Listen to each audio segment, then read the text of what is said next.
is also brilliant. We also share some of our favorite films. Good morning. Hello.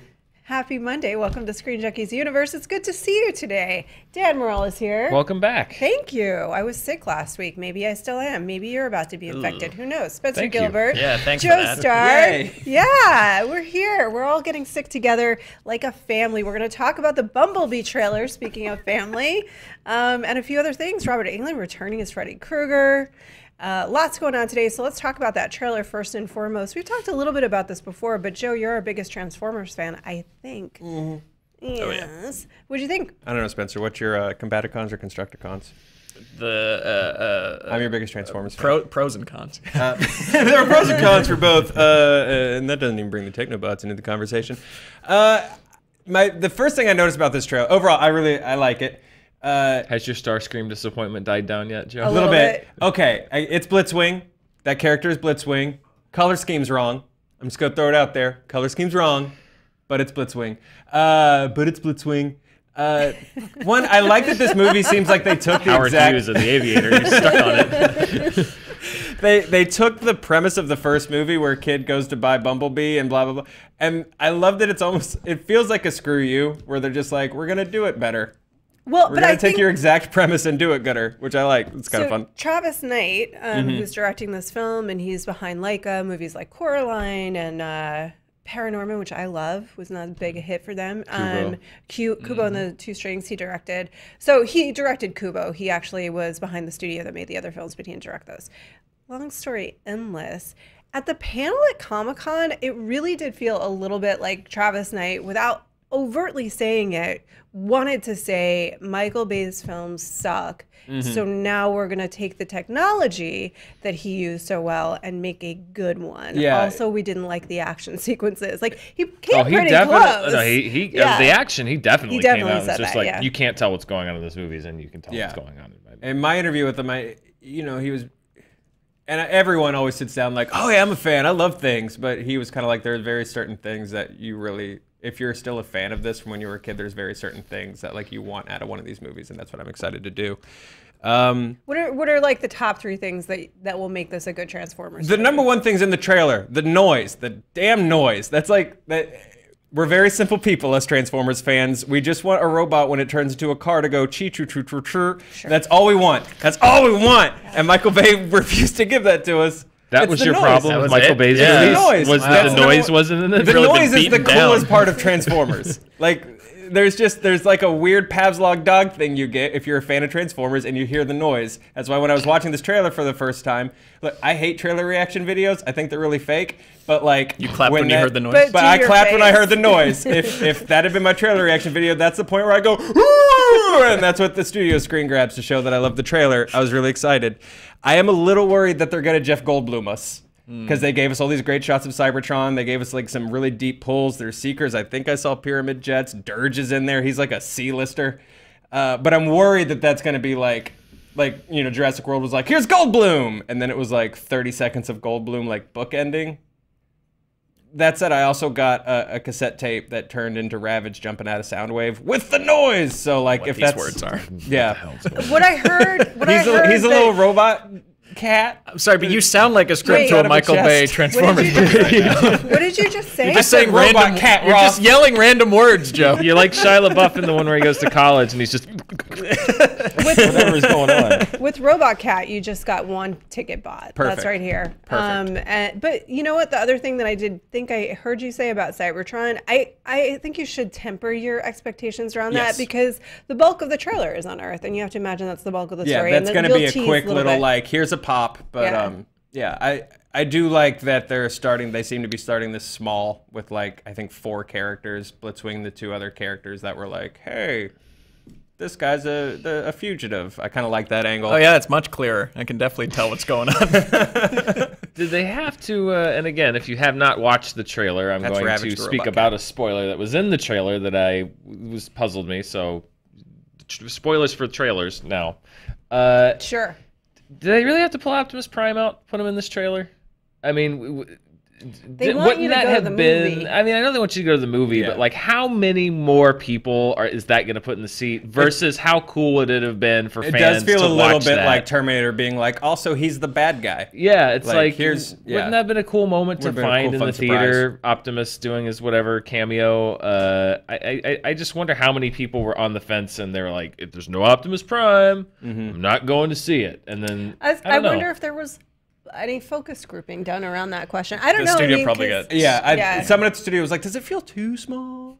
I mean, if they're worried about people going to see it, they shouldn't have opened it the same week that every other movie this holiday season is opening. If that's what they're worried about, then maybe open it a different weekend. Like, this is coming out on the 21st, and this is kind of a franchise that, as we've talked about quite a bit, Paramount really, really needs, and they really need it to work. They really need this, like, new direction for Transformers to speak to an audience. So I do think that they're perhaps shooting themselves in the foot a little bit to be in such a stacked season where there's going to be such heavy competition.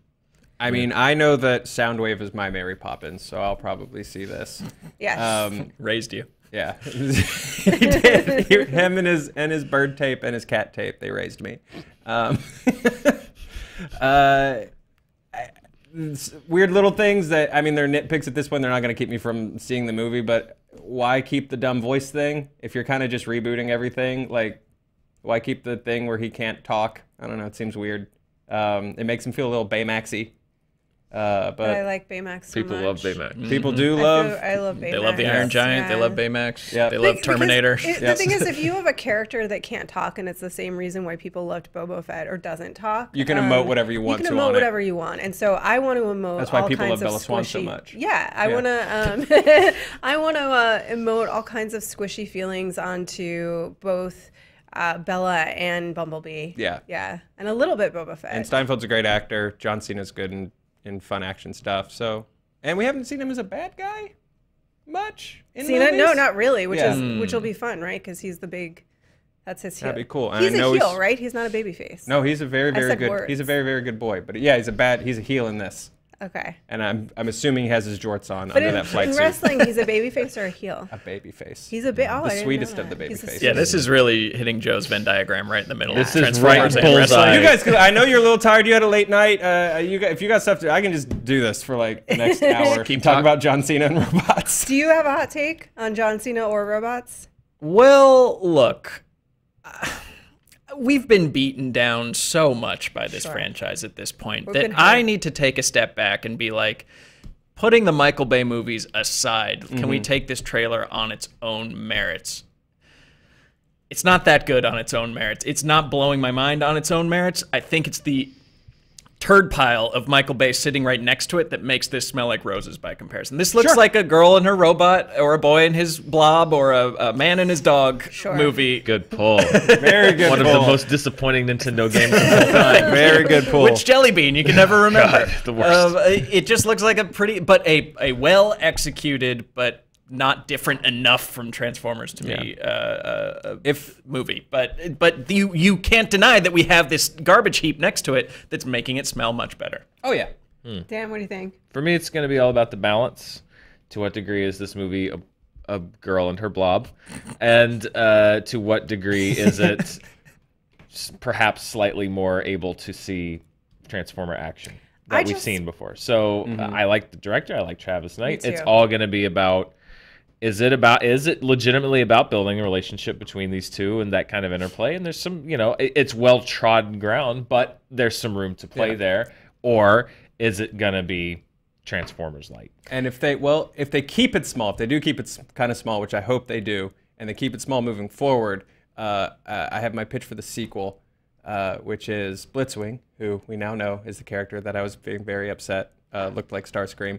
There's an episode of the cartoon where he goes off on his own to become a big leader and replace Megatron, and he sees a game of high school football being played and decides that that's Army, and so he just like kidnaps a high school football coach and is like, teach me how to war, and like the Autobots come to save the guy, and Blitzwing just starts running football plays against them. It's pretty great.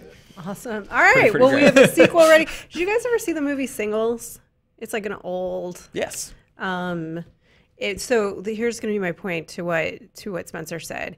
In the movie, Kira Sedgwick goes through a transformation where she had this list of like must-haves in a relationship, and they were like, he's got to be funny and smart and whatever it is, all the things that you would want in a relationship. And eventually she gets to the point, she's had so many bad dates, that she's like, he just has to say Gesundheit, like when I sneeze. So at the end of the movie, she's in an elevator with Matt Dillon, and he says that, and it's like, oh, they're going to be, you'll do. I just need the noise. And I feel like maybe, Spencer, that's where you're at with Transformers, and you just need the noise. I like Travis Knight a lot. This is his first live action film, period. So curious to see what he does with it. I like Angela Bassett voicing a robot. Yeah, me too. I like Angela Bassett doing anything. Yeah. By the way, did we see her at the Golden Globes? Was it the Golden Emmys? I mean the Emmys. Thank you. Yeah. Did we, like, what the hell? I did not, because she was disguised as a sorcery. She looked. Can we pull up a picture? I know that we can't. No, we can't. But she did. That's not how this works. Go look it up. It's amazing. Why do we not have a picture of Angela Bassett ready to go at all times? At the Emmys. By tomorrow morning, I want Angela ready to go. Robert Englund is going to return as Freddy Krueger. Woo! This is via EW and Cinema Blend, but it's for one episode of the 80s sitcom, The Goldbergs. He had spoken to Cinema Blend a while ago about why he wouldn't largely return for Nightmare on Elm Street. So if you guys don't know, Robert Englund is one of the greater, like, he was so good as Freddy. Right? Like, he made that character. He made that franchise. The balance of menace and comedy. That's what was missing from the remake. It was so stiff.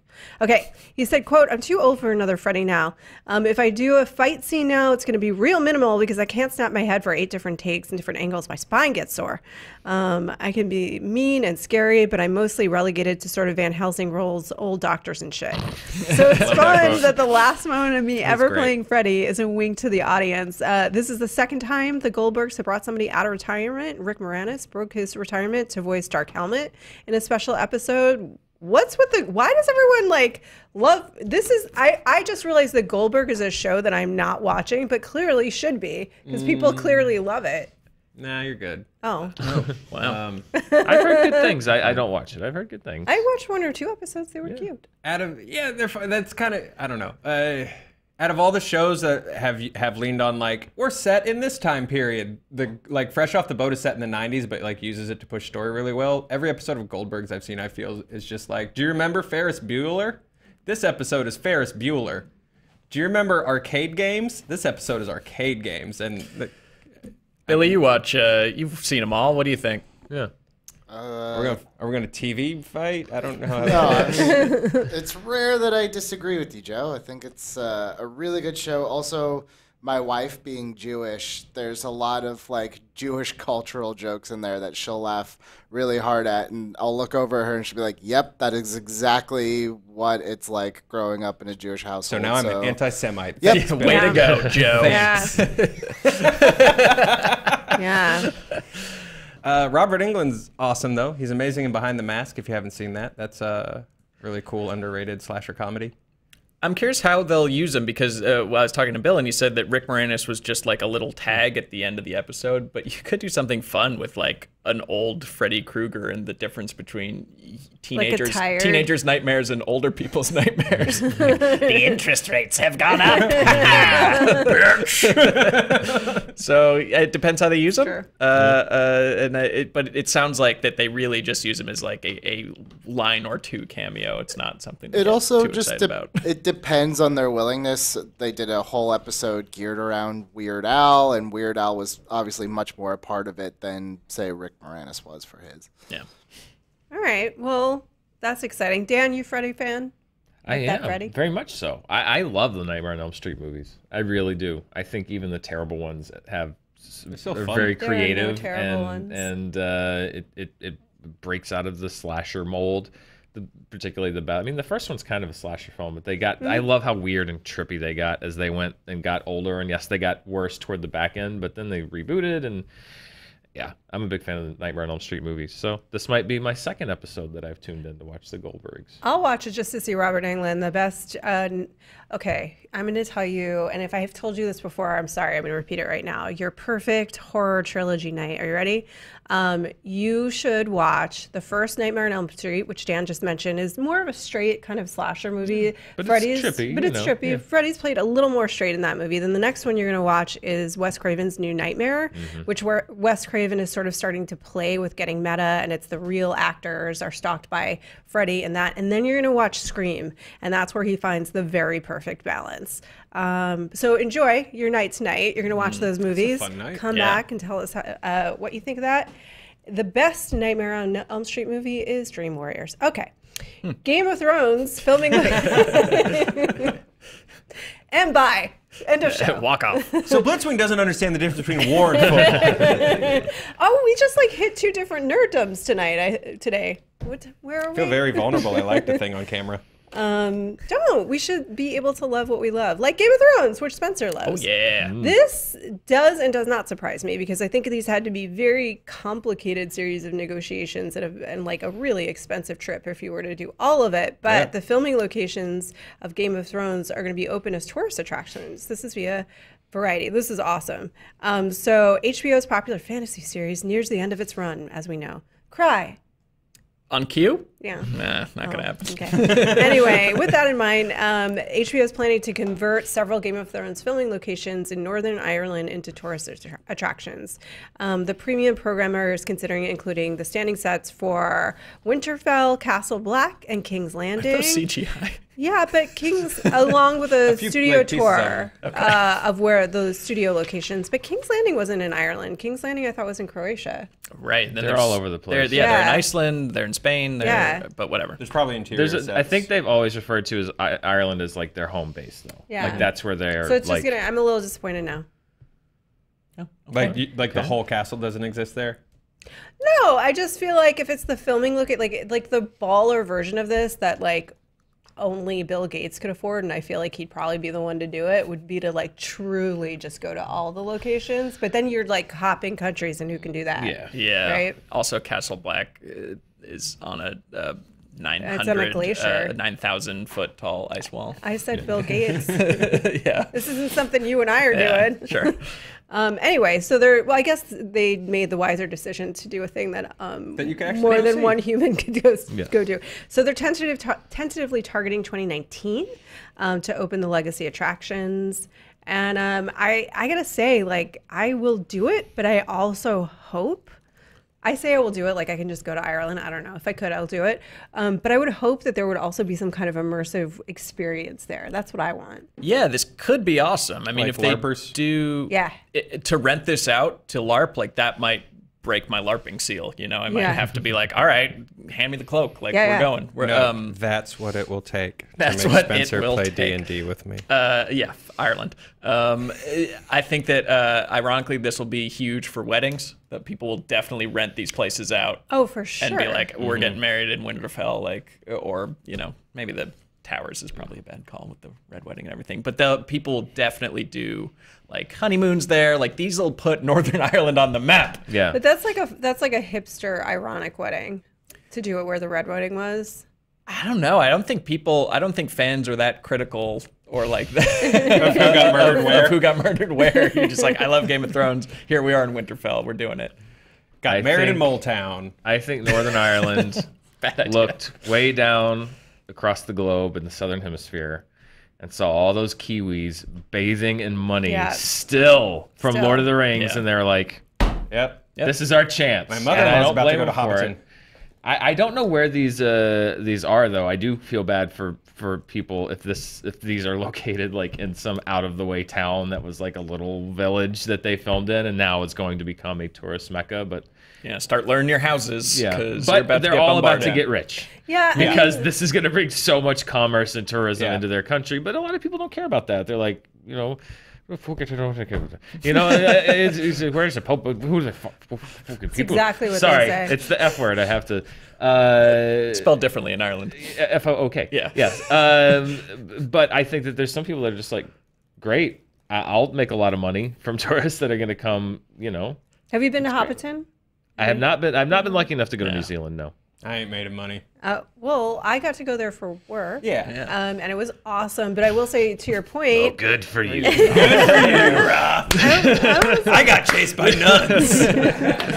I went to the Winchester House, so there. Wait a minute. I'm starting to notice a pattern in our assignment division. Joe and I get haunted. Roth goes to Hobbiton. Yeah. Are you doing that Queen thing?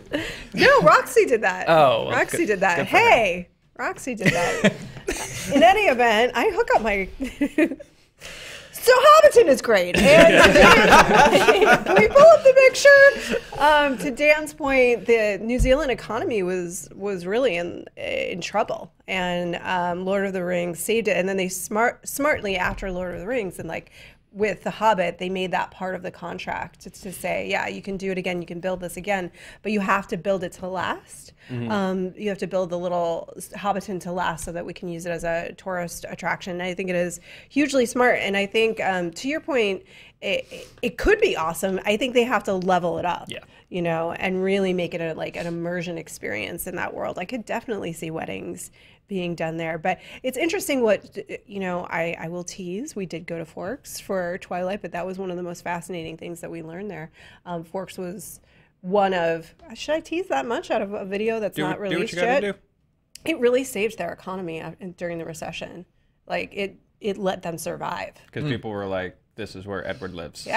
Yeah, fascinating stuff to me, and hopefully to some other people. So, in sadder news, Gary Kurtz passed away. This is via Variety. He's the Star Wars producer. He died of cancer on Sunday. He was 78 years old. He produced, in addition to American Graffiti and The Dark Crystal, which is absolutely one of my favorite movies of all time. I love that movie so much. If you've never seen it, please go see it. He produced the first 2 Star Wars movies, but then parted ways during The Empire Strikes Back. And he talked a little bit around in 2010 with the LA Times about his relationship and his idea that the movies were becoming too motivated by merchandising. And he said the toy business began to drive the Lucasfilm empire, and it's a shame. They make 3 times as much on the toys as they do on films. It's natural to make decisions that protect the toy business, but that's not the best thing for making quality films. Amen. Yeah.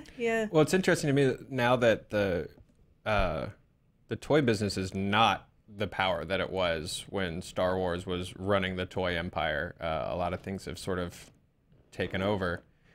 So I'm curious if now like the wheel has to turn a little bit and they go back to focusing on like the Gary Kurtz strategy of I want to make Empire Strikes Back and a really good movie instead of I want to stuff as many action figures in this Lego set as I can. I don't know.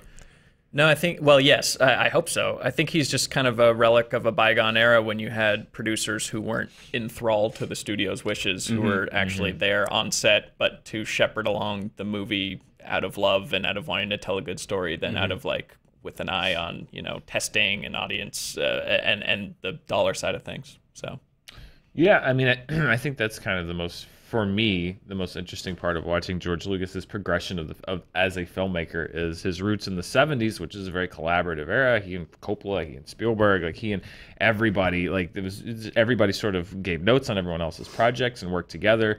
And kind of the progression from Star Wars and then to Indiana Jones and then through the 80s and to the prequels is how he sort of seemingly kind of closed off in the sense of like he became sort of the driving creative force, and you have collaborators that sort of fell off along the way. And I just think he and Coppola both, I think, have really fascinating career trajectories as far as things that worked, things that didn't, their own passion projects, their own, sometimes they were their own worst enemies, sometimes because they championed things, that's why they succeeded. But there are always people like Gary Kurtz behind a success like Star Wars that, especially as a producer, as so much credit goes to a producer, but also doesn't, because they don't have the flashy job. Yeah, they're not the first name you see usually when a movie rolls. Yeah, it's a rare case where producers are kind of like, it takes a Kevin Feige or something like that the producer is really the superstar and credited as such. And that's still for a niche group of people. Like if you said to 10 random people on the street, well, we're in LA, they would know who he is, but somewhere else, they probably don't know who Kevin Feige is. But yeah, it's an interesting thing to watch careers in that perspective and think, which isn't to take anything away from Lucas or from other collaborators, right? Because they contributed too.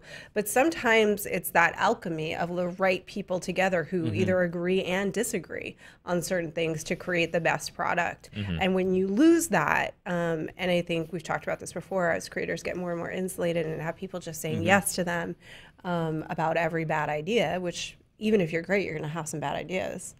It's, yeah, I mean, you have...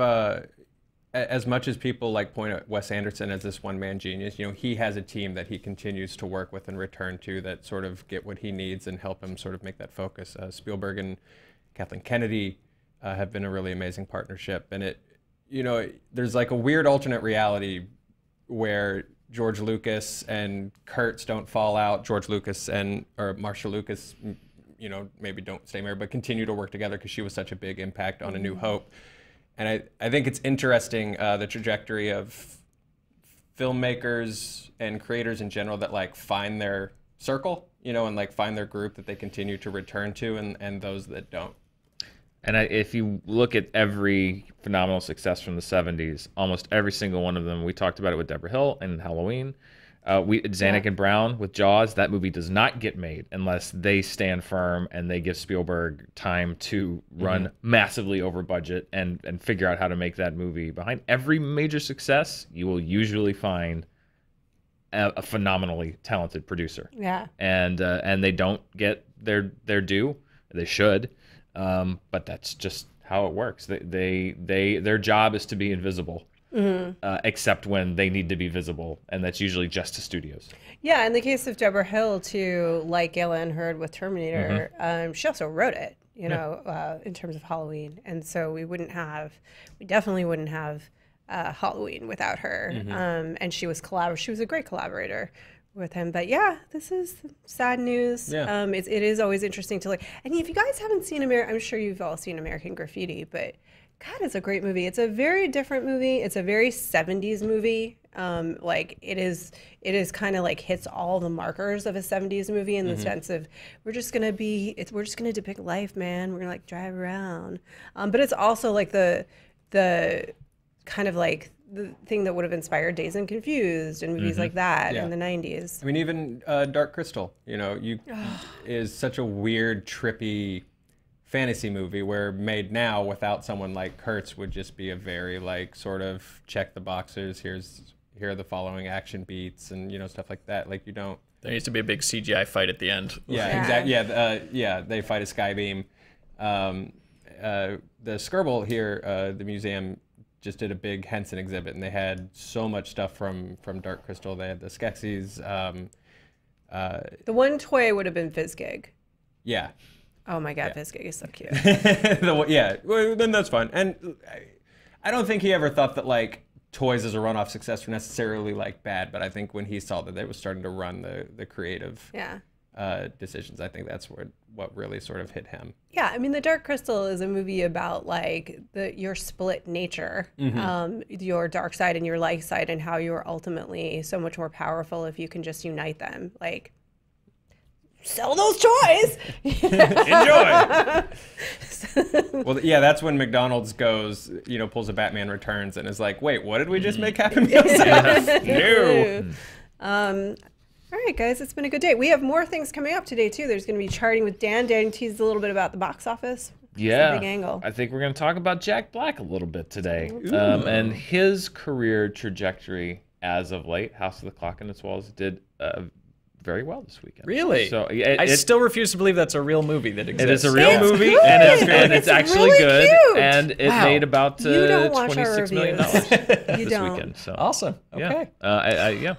So we're gonna talk about what Jack Black's been up to lately and how that might translate to what he's going to do in the I future. am shocked because it does sound like it could have been an alt title for When the Robot Rode on His Trailers. That could have been the fake movie. It does seem like an autocomplete. The House with the There's Plug. no reason it should have worked, and yet it did. Well, I'm going to make a pitch for things that you should watch, Spencer, Yeah. including the Screen Junkies reviews in which you would have discovered. Well, I just didn't want to walk into an elaborate prank where like we're gonna convince Spencer that this movie came out, and then you're gonna say, "Got him, you didn't get me," but It's maybe you actually did. really cute. Okay. I was shocked. I really was. Dan wouldn't tell me he saw it the night before I did. me. Would not give me his opinion, and I was very grousy sitting down to this film.